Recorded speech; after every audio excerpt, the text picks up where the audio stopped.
Right. With an electric car, you can charge it anywhere, especially at home as well.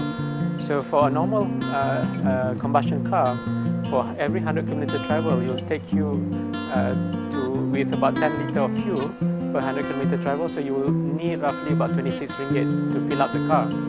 This is going to a petrol station. But for electric car, you charge at home. So for every 100 kilometer travel, you only need about 20 kilowatt hour, 15 to 20 kilowatt hour.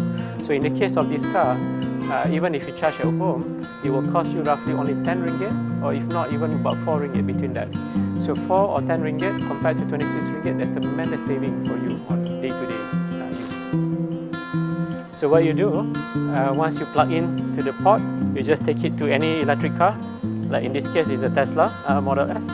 Open up the charging port and you just plug in, and that's it, the car is charged. And now you can go back to your house and do whatever you want to do, and tomorrow morning it should be ready for you. So here we have a few electric cars. The first one here is a Nissan Leaf.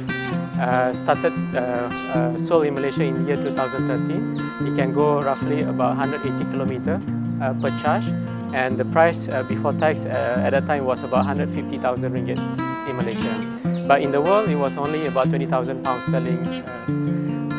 We also have here Mitsubishi i-MiEV, also one of the most popular electric car in the beginning. It was first introduced way back in 2013. Smaller range capacity, it can go roughly about 120 kilometer range, but the price is also very, very attractive. So it was sold in US roughly about 10,000 US dollars at one point of time. And of course, here we have the most popular electric car in the world today is the Tesla Model S. It can go up to about 500 kilometers per charge, but the price is a bit higher because this is a premium product. So in Malaysia, without tax, you can get roughly between 300,000 ringgit to about 500,000 ringgit depending on the specification. And also you have there Renault Twizy. It's a fun car, two-seater electric car, can go about 100 kilometers per charge. Price without tax is roughly about 50,000 ringgit. So why is electric car important for us Malaysians today? So when we talk about future of Malaysia, perhaps a transformation national by the year 2050, we want to be a developed nation with an environment that's good for our society. So technology is important, and electric car provide that technologies. So first of all, electric car helps reduce our energy consumption from transport sector. Every time we use electric car, it's far more efficient compared to internal combustion engine. From our perspective of importing fuel for transport, basically petrol and diesel, this is far more efficient. There's no way about it. And especially when we tackle transport sector to be the primary energy consumer today in Malaysia, so this is important.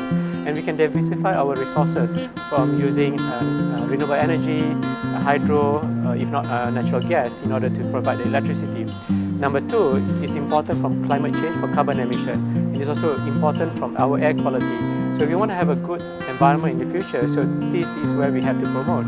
So that's not only good for our society, our people, it's good for our pocket, but it's also good for our environment, good for our nation to be a developed nation. And the technologies that involved with electric car is tremendous. It can drive by itself, it has this connectivity, it has all kind of software where you can download the software by itself. So this is what the Malaysians in the future that we want to be. And this is why it's important for us to support the movement and the penetration of electric car in the country, and we need to be able to enjoy it as well.